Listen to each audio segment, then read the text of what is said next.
सो पहले आप बताओ, अगर मेटल की बात करूं तो मेटल जनरली इलेक्ट्रॉन डोनेट करते हैं, तो इलेक्ट्रोपॉजिटिव नेचर होते हैं, बहुत अच्छा। तो वो जो इलेक्ट्रॉन डोनेट करते हैं कोई लेने वाला भी तो चाहिए, तो क्या होते हैं नॉन मेटल। नॉन मेटल क्या करते हैं, इलेक्ट्रॉन गेन करते हैं। तो आयनाइजेशन एनर्जी कंसेप्ट किसका था, लॉस ऑफ इलेक्ट्रॉन का। तो इलेक्ट्रॉन गेन इंथैल्पी कंसेप्ट किसका है, गेन ऑफ इलेक्ट्रॉन का। और ये किसका केस हो जाएगा, नॉन मेटल का केस हो जाएगा। और वो आयनाइजेशन एनर्जी किसका केस था, मेटल का केस था। Is it clear. हाँ, तो अगर कोई पूछे कि ठीक है सर मेटल गेन करते हैं, तो फिर कैसे डिफाइन करेंगे इलेक्ट्रॉन गेन इंथैल्पी को, तो बोलोगे when energy released means when an extra electron added to a when an extra electron is added to a isolated gaseous atom, the energy releases and this energy is called electron gain enthalpy. अब मैं बोलूं the minimum energy release when an extra electron is added to an isolated gaseous atom. तो means generally हमें यह समझ में आता है कि सर इलेक्ट्रॉन गेन इंथैल्पी में एनर्जी रिलीज होगी, मींस ये प्रोसेस एक्सोथर्मिक है। और आयनाइजेशन एनर्जी का प्रोसेस क्या था, एंडोथर्मिक था। तो इलेक्ट्रॉन गेन इंथैल्पी जो होगी नेगेटिव में होगी और आयनाइजेशन एनर्जी पॉजिटिव में होगी, है ना सर। मैं बोलूंगा बिल्कुल है, लेकिन अलर्ट रहना, इलेक्ट्रॉन गेन इंथैल्पी हमेशा नेगेटिव में नहीं होगी, बहुत जगह वो पॉजिटिव भी होगा।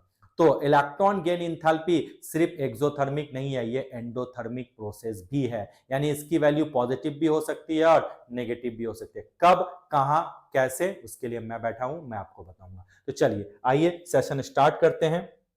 क्या डेफिनेशन है, सिंपल डेफिनेशन है, then when an electron is added to a neutral gaseous atom to convert it into a negative ion, the enthalpy change accompanying this process is known as electron gain enthalpy. यानी ये देखो यहाँ energy release नहीं बोला, क्योंकि इसको पहले से पता है कि यहाँ पे एनर्जी गेन भी हो सकता है, यानी डेल्टा एच पॉजिटिव भी और डेल्टा एच नेगेटिव भी हो सकता है। लेकिन जनरली केसेस में देखा जाता है इसको माना जाता है नेगेटिव वैल्यू पे, मोर the negative value more is the electron gain enthalpy, लेकिन ये पॉजिटिव भी हो सकता है। तो अगर ऑप्शन में आए कि इलेक्ट्रॉन गेन इंथैल्पी क्या एंडोथर्मिक एक्सोथर्मिक दोनों है, तो बोलोगे बोथ पे जाओगे, एक पे नहीं जाओगे। Clear to you, it is both process, means value can be positive can be negative. अब ये क्या है, आइसोलेटेड एटम का केस है, मतलब इंडिविजुअल एटम है, उसके अंदर एक इलेक्ट्रॉन मैंने डाल दिया जिससे एनर्जी रिलीज हुई।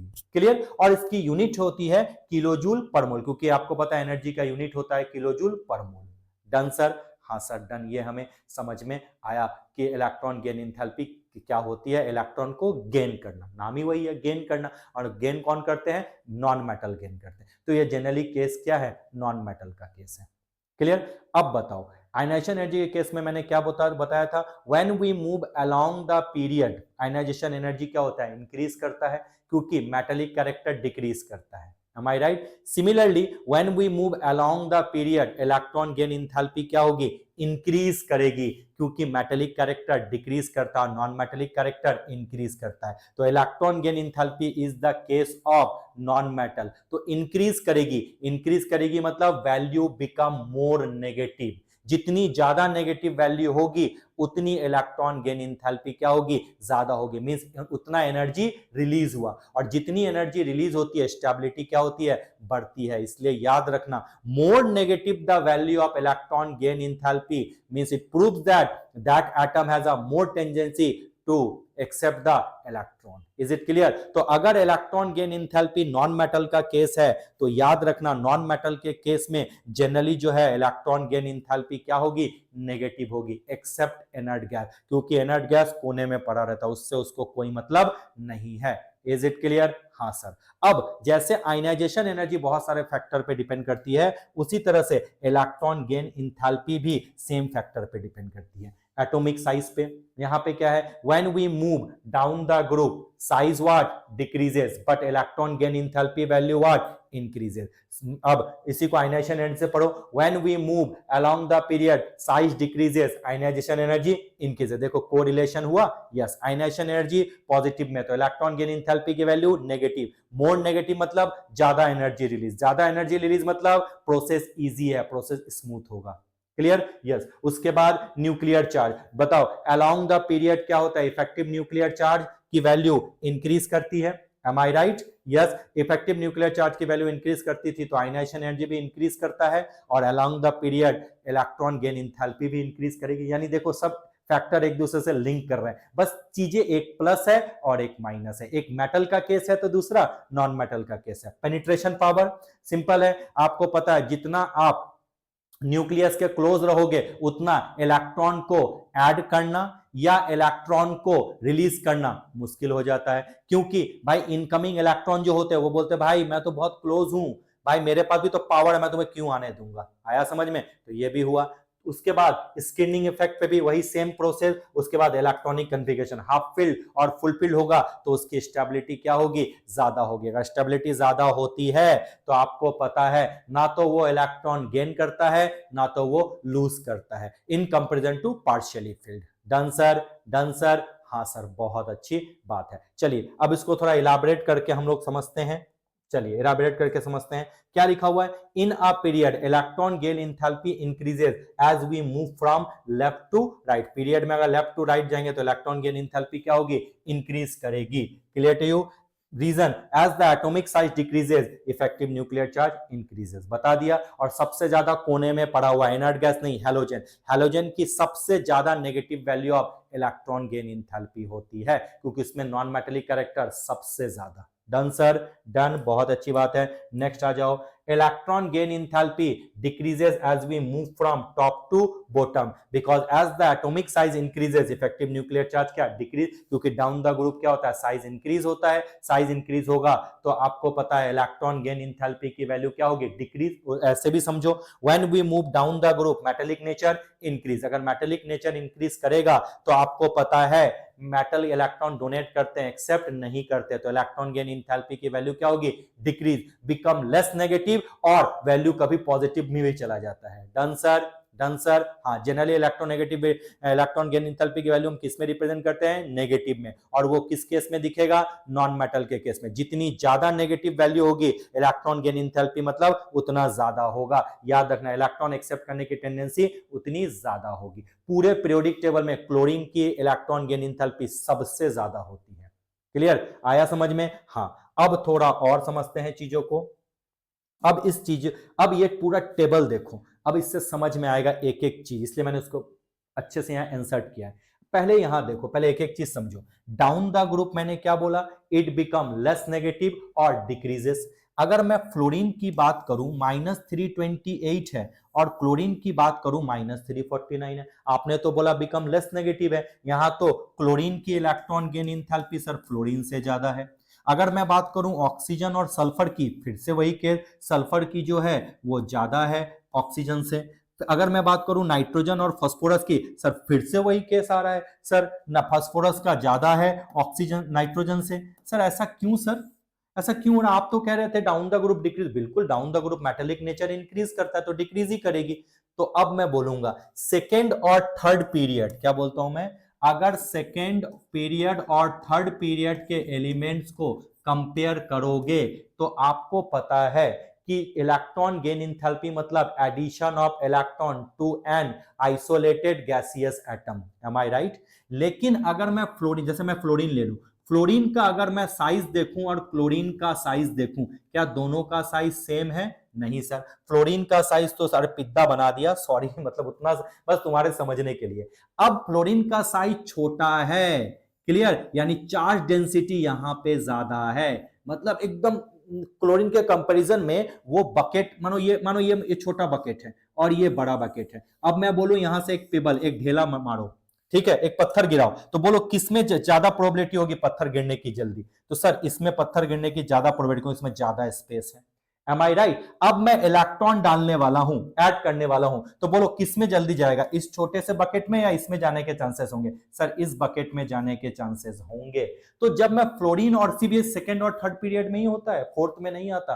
तो अगर मैं फ्लोरीन और क्लोरीन की बात करूं तो फ्लोरीन का साइज जो है क्लोरीन के साइज से थोड़ा कम होगा, तो यहां चार्ज डेंसिटी बहुत ज्यादा होगी, तो इनकमिंग इलेक्ट्रॉन जो होगा रिपल्सन फील करेगा, क्योंकि भैया फ्लोरीन के आउटर मोस्ट में भी तो इलेक्ट्रॉन ही होगा, वो आने नहीं देगा। बोला भाई मेरे यहाँ चार्ज डेंसिटी बहुत ज्यादा, इलेक्ट्रॉन क्लाउड ज्यादा है, मेरा साइज छोटा है, मैं एक छोटे से जगह पे बिल्कुल कंसंट्रेट होकर बैठा हूं, तो इनकमिंग इलेक्ट्रॉन को बोलता है ना, आने नहीं दूंगा। तो यहां पे क्या होगा, it will face more repulsion. More repulsion होने की वजह से जो डेल्टा जी की वैल्यू वो क्या होगी, लेस नेगेटिव हो जाएगी। लेकिन फ्लोरीन बोलता है मेरा बकेट बड़ा है, मेरा चार्ज जो है थोड़ा डिस्ट्रीब्यूटेड है, तो आप आ जाओ, मैं थोड़ा बिगर साइज का हूं, मेरा दिल बड़ा है, आप आ जाओ। तो क्लोरीन जो है इजीली एक्सेप्ट कर लेगा, फ्लोरीन इजीली एक्सेप्ट नहीं करेगा। Is it clear? इसलिए क्लोरीन की जो है ज्यादा नेगेटिव होती है, फ्लोरीन की क्या होती है, less negative. Similar case oxygen और सल्फर में, सिमिलर केस नाइट्रोजन और फास्फोरस में, सिमिलर केस कार्बन और सिलिकॉन में भी देख लो, हर जगह आप ये चीजें ऑब्जर्व कर सकते हो। और आगे मत बढ़ना, बोरोन और एल्युमिनियम में थोड़ा मेटेलिक नेचर आता है, ठीक है, तो उस जगह पे आप लोग को नहीं जाना है। क्लियर? यहां से ही कंपेयर आप कर लो। खैर उन दोनों को भी कंपेयर करोगे तो वही बात है कि भाई एल्युमिनियम का ज्यादा नेगेटिव है ना, तो वो तो हम समझ लेंगे डिक्रीज होना चाहिए। बट जनरली ये ऑब्जर्वेशन सबसे best fluorine, chlorine, oxygen, sulphur में आपको ज्यादा पूछा जाता है, तो इस पे हमें फोकस करना है। क्या चीजें समझ में आई, क्या रीजन है समझ में आया, क्या टेबल से समझ में आया? यस। अब देखो मेटल की बात करूं तो देखो मेटल का कितना है, बहुत लेस नेगेटिव है, देख रहे हो। अब बेरिलियम की बात करूं तो ये 1s2 2s2 है, पैक स्ट्रक्चर है। बोरोन की बात करूं तो 1s2 2s2 2p1, तो इससे इलेक्ट्रॉन इलेक्ट्रॉन इसको देना आसान है, लेकिन 2s में तो 2 ही इलेक्ट्रॉन हो गया, आप कहां से दोगे इसको? क्लियर? इसलिए देखो वैल्यू इसकी क्या है, पॉजिटिव है, लेगा ही नहीं।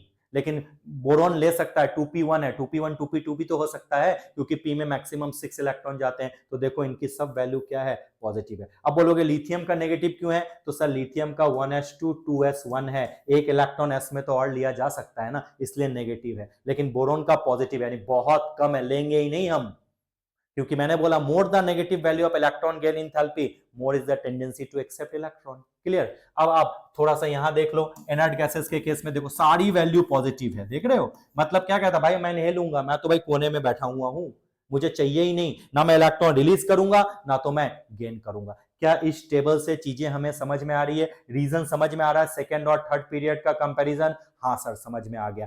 अब अलोंग द पीरियड क्या होगा, डाउन द पीरियड क्या होगा, समझ में आया? गुड। अब क्या बोला बार बार मैं, इलेक्ट्रॉन गेन इंथैल्पी की वैल्यू पॉजिटिव भी हो सकती है और नेगेटिव भी हो सकती है। अब मैं आपने देखा पॉजिटिव और नेगेटिव हो सकती है, लेकिन एक ही एटम के केस में पॉजिटिव और नेगेटिव हो सकती है क्या? है, हो सकती है क्या? मैं बोलूंगा थोड़ा रुको, मैं समझाता हूं तुमको। अगर मैं ऑक्सीजन बोलूं तो ऑक्सीजन जनरली क्या बनाता है, O2 माइनस, क्योंकि ऑक्सीजन के आउटर मोस्ट में 6 इलेक्ट्रॉन होते हैं, इसको 2 और इलेक्ट्रॉन चाहिए तभी तो ये ऑक्टेट फुल करेगा। हाँ सर, तो एक बार में दोनों इलेक्ट्रॉन ऐड नहीं होते, जिस तरह से आयनाइजेशन एनर्जी में एक बार में 2 इलेक्ट्रॉन रिलीज नहीं होते, इसमें भी सेम केस है। तो पहले क्या होगा, ऑक्सीजन 1 इलेक्ट्रॉन लेगा और क्या बनाएगा, O माइनस।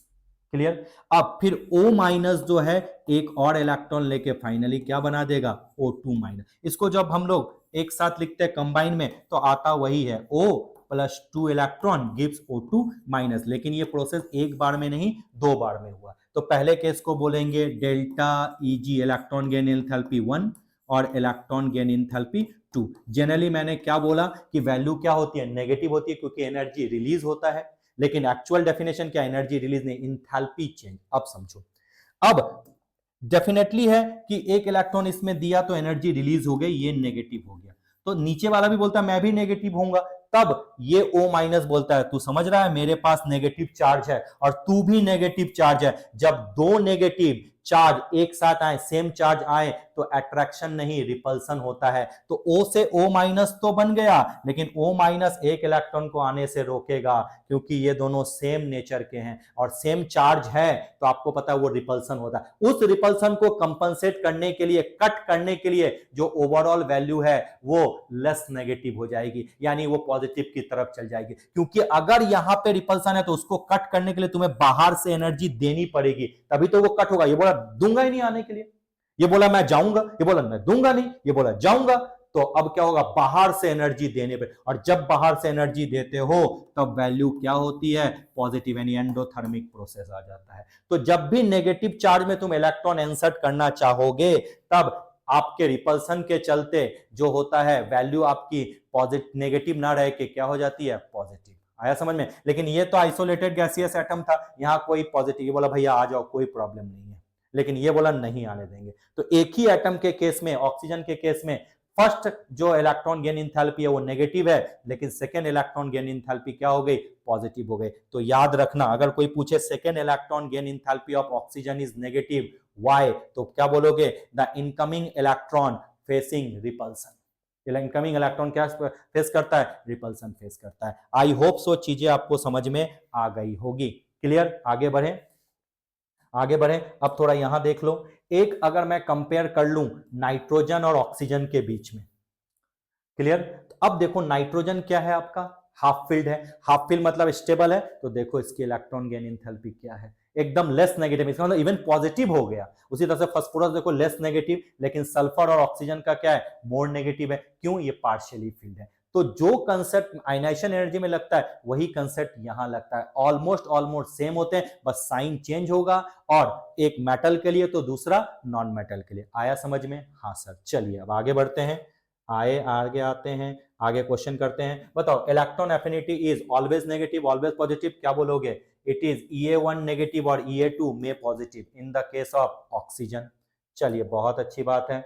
अब आ जाओ नेक्स्ट, कहता है ionization energy order of halogen, down the group क्या होता है, जल्दी बताओ sir. Down the group decrease होता है, तो सबसे powerful fluorine, chlorine, bromine and iodine. मैं टिक करूंगा कहां, फर्स्ट ऑप्शन पे। मजे आ गए। और घर आके चेक करूंगा तो मुझे क्या मिलेगा सर, -1 हो गया। क्यों, सेकेंड पीरियड और थर्ड पीरियड में अगर कंपेयर करें तो थर्ड का ज्यादा, क्लोरीन का ज्यादा, फिर फ्लोरीन, फिर ब्रोमीन और उसके बाद आयोडीन। यानी अगर मैं यहां जाता तो करेक्ट होता, यानी ए ऑप्शन तुमको फंसाने के लिए रखा था। आंसर क्या होगा, डी ऑप्शन। आया समझ में, हाँ सर बिल्कुल। चलिए आगे बढ़ते हैं, नेक्स्ट आते हैं। नेक्स्ट क्या है, which of the following element have highest electron affinity. Highest electron affinity किस, हाईएस्ट मतलब मोर नेगेटिव की। अगर कुछ ना बोले बच्चों, अगर कुछ ना बोले तो मैं मोर नेगेटिव मान रहा हूं, मैं इसको थोड़ा चेक। हाईएस्ट मतलब more negative, more negative electron gain enthalpy की मैं बात कर रहा हूं, तो उसमें क्या हो जाएगा, हैलोजन। और अगर पॉजिटिव में पूछे तो क्या हो जाएगा, alkali metal and noble gases. इनकी जो होती है हाई पॉजिटिव वैल्यू होती है, और सबसे ज्यादा पॉजिटिव वैल्यू किसकी होती है, नोबल गैस की होती है। समझ में आया, तो क्वेश्चन को मैंने बदल दिया, मोर हाईएस्ट मतलब more negative electron gain enthalpy, ताकि आपका दिमाग क्लियर रहे। Done sir, yes sir. चलिए नेक्स्ट आ जाइए। नेक्स्ट अब हम लोग पढ़ने वाले हैं एक और टॉपिक, इलेक्ट्रोनेगेटिविटी। चलिए, इलेक्ट्रॉन गेन इंथैल्पी खत्म है, अब इलेक्ट्रोनेगेटिविटी क्या होती है। नाम तो वही है, इलेक्ट्रॉन गेन इंथैल्पी और इलेक्ट्रोनेगेटिविटी। मतलब यहां पर भी, उधर भी इलेक्ट्रॉन गेन हुआ था, यहां भी गेन होगा, लेकिन दोनों में सबसे बिग डिफरेंस समझो। Electron gain enthalpy is the case of isolated gaseous atom, मतलब वो किसी से कंबाइन नहीं है। अगर क्लोरीन ने, वेट फॉर अ मोमेंट, इसको अच्छे से समझ लेना, अगर क्लोरीन ने एक इलेक्ट्रॉन लिया तो Cl माइनस बना, it is the case of isolated gaseous atom. इस जगह पे इलेक्ट्रॉन गेन इंथैल्पी का कंसेप्ट आएगा। लेकिन अगर इलेक्ट्रॉन नेगेटिविटी का कंसेप्ट लगाना हो तो वो हमेशा बॉन्डेड में होता है, यानी एक एटम दूसरे एटम के साथ कंबाइन है। जैसे अगर HCl की बात करूं तो ये इलेक्ट्रॉन अगर क्लोरीन की तरफ मूव कर रहा है, ये इलेक्ट्रॉन पेयर, तो क्लोरीन इज मोर इलेक्ट्रोनेगेटिव और हाइड्रोजन इज लेस इलेक्ट्रोनेगेटिव। तो it is the case of bonded pair. कब आता है, जब एक एटम दूसरे एटम के साथ क्या होते हैं, बॉन्डेड होते हैं। लेकिन ये क्या है, आइसोलेटेड है, इसको किसी के साथ बॉन्ड बनाने की रिक्वायरमेंट नहीं है। ये कभी मत भूलना, याद रखना। दोनों सुनने में जानने में सेम है, लेकिन डिफरेंस है। और दूसरा बड़ा डिफरेंस, इलेक्ट्रोनेगेटिविटी का जो है कोई यूनिट नहीं होता, इसको मेजर करने के लिए स्केल आते हैं, like Mulliken scale, then Pauling scale, Allred Rochow scale. लेकिन ये जो इलेक्ट्रॉन गेन इंथैल्पी है, एक्सपेरिमेंटली मेजर्ड किया हुआ वैल्यू है, और उसका यूनिट होता है किलोजूल पर मोल। आया समझ में, आया समझ में। क्या बोला, इलेक्ट्रोनेगेटिविटी कब आएगा, जब वो बॉन्डेड में एसोसिएट है, यही लिखा है। या qualitative measurement of the ability of an atom in a chemical compound to attract shared pair of electron, bond pair of electron toward itself is called electronegativity. Got it? समझ में आया, यानी ये किसी के साथ एसोसिएट होगा तब होगा, लेकिन इलेक्ट्रॉन गेन इंथैल्पी और आयनाइजेशन एनर्जी केस में एसोसिएट होने की जरूरत नहीं है। It is the case of isolated gaseous atom. फिर से एक बार समझा देता हूं, जैसे Na से Na प्लस बना, और एक इलेक्ट्रॉन लूज किया, इस जगह पे आइसोलेटेड गैसियम एटम है, आयनाइजेशन एनर्जी। क्लोरीन ने एक इलेक्ट्रॉन लिया तो Cl माइनस बना, क्लियर। इस केस में क्या आ जाएगा, इलेक्ट्रॉन गेन इंथैल्पी का केस आएगा। लेकिन जब बॉन्डेड पेयर में आ जाए तब क्या आ जाएगा, electron negativity, not electron gain enthalpy, not ionization energy. आया, गुड गुड। नेक्स्ट क्या है, unlike ionization enthalpy and electron gain enthalpy, it is not a measurable quantity and it has no unit, कोई यूनिट भी नहीं होता। बहुत अच्छी बात है, गुड। अब आ जाओ, इलेक्ट्रोनेगेटिविटी हैज नो यूनिट। अब आते हैं नेक्स्ट, अब थोड़ा डिफरेंस देख लो। क्या ये याद रख लेना कि इलेक्ट्रॉन नेगेटिविटी और इलेक्ट्रॉन एफिनिटी में क्या डिफरेंस होता है, जस्ट मैंने बताया वही लिखा हुआ है आपका, क्लियर। आप मुझसे भी अच्छा लिख सकते हो, it has no unit, it has unit. It is क्या लिखा हुआ है, it is the chemical property, यानी एक बॉन्ड में जब पेयर में हो तब लेते हैं। It is the case of isolated gaseous atom, it is a property but it is a measurement, इसका कोई यूनिट नहीं, इसका यूनिट होता है। तो ऐसे डिफरेंस आपको समझ में आए, हाँ सर। चलिए अब आ जाइए नेक्स्ट। अब इसको मेजर करने के लिए कितने स्केल होते हैं, मैंने आपको बताया। पहला पॉलिंग स्केल, दूसरा मूलिकन स्केल, तीसरा ऑलरेड रसाउ स्केल। अब तीनों स्केल पे कैसे, पहले पॉलिंग भाई साहब ने क्या किया, हाइड्रोजन को स्टैंडर्ड माना और हाइड्रोजन की इलेक्ट्रोनेगेटिविटी बोली उसने 2.1, और इसी को स्टैंडर्ड मान के उसने बाकी सब की इलेक्ट्रोनेगेटिविटी को ढूंढा। मूलिकन भाई साहब ने बोला नहीं, इलेक्ट्रोनेगेटिविटी ऑफ एन एटम को उसने क्या बोला, ionization potential plus electron affinity divided by 2, दोनों के सम का डिवीजन किया तब इलेक्ट्रोनेगेटिविटी ऑफ द एटम आया। Clear, clear. ये कौन सा स्केल पे था, मूलिकन स्केल। इसमें जो आयनाइजेशन पोटेंशियल और इलेक्ट्रॉन एफिनिटी की हमने यूनिट ली है वो इलेक्ट्रॉन वोल्ट पर एटम लिया है। इज इट क्लियर, हाँ सर, बहुत अच्छी बात है। अब मूलिकन को देखकर पॉलिंग बोला तो भाई मेरा भी कुछ बता दो, तो मूलिकन का यूज करके पॉलिंग स्केल हम लिख सकते हैं। मूलिकन स्केल पे इलेक्ट्रोनेगेटिविटी मैंने क्या बोला, Ip plus EA divided by 2। तो पॉलिंग स्केल में इसका यूज कर लो, पॉलिंग स्केल पे इलेक्ट्रोनेगेटिविटी होगी मूलिकन की इलेक्ट्रोनेगेटिविटी डिवाइडेड बाय 2.8। समझ में आया, क्या बोला, सपोज करो मूलिकन स्केल पे इलेक्ट्रोनेगेटिविटी आई 4, तो पॉलिंग स्केल पे क्या लिखोगे, 4/2.8, वो ज्यादा इजी हो गया। क्या समझ में आया, कितने स्केल होते हैं sir, Pauling scale, Mulliken scale and Allred Rochow scale. Pauling scale में किसको लिया गया है, हाइड्रोजन को पैरामीटर लिया है जिसकी इलेक्ट्रोनेगेटिविटी वैल्यू क्या होती है 2.1, और इसी पैरामीटर को लेकर उसने बाकी सबका ढूंढा। मूलिकन स्केल क्या बोला, electronegativity is Ip plus EA divided by ionisation energy plus electron gain enthalpy divide by 2, या ionisation potential plus electron affinity divided by 2। Pauling scale में इलेक्ट्रोनेगेटिविटी मूलिकन स्केल से कैसे रिलेट करोगे, Pauling scale equal to Mulliken scale divided by 2.8। क्या समझ में आ गया, यस सर। अब ऑलरेड रसाव में जनरली पूछते नहीं है, फिर भी अगर कोई पूछे ऑलरेड रसाव में क्या लिखोगे, तो electronegativity on Allred Rochow scale is equal to 0.744 plus 0.359 into Z effective upon R square. ये फॉर्मूला होता है इलेक्ट्रोनेगेटिव, बहुत कम पूछा जाता है, रेयर। जनरली मूलिकन स्केल और पॉलिंग स्केल से ही बात करते हैं। डन सर, डन सर, हाँ बहुत अच्छी बात है। तो आइए देखो थोड़ा देखते हैं पॉलिंग भाई साहब ने क्या बोला था। ये देखिए पॉलिंग भाई साहब का फोटो है, इसने क्या बोला था कि भाई इसने स्टैंडर्ड ले लिया था आर्बिट्री वैल्यू हाइड्रोजन का, और उसी वैल्यू का यूज करके उसने क्या हुआ, बाकी दूसरे एटम का इलेक्ट्रोनेगेटिविटी ढूंढा था। आया समझ में। उसके बाद कौन आया, मूलिकन बाबा। मूलिकन बाबा ने क्या किया, मूलिकन बाबा ने एवरेज लिया आयनाइजेशन एनर्जी और इलेक्ट्रॉन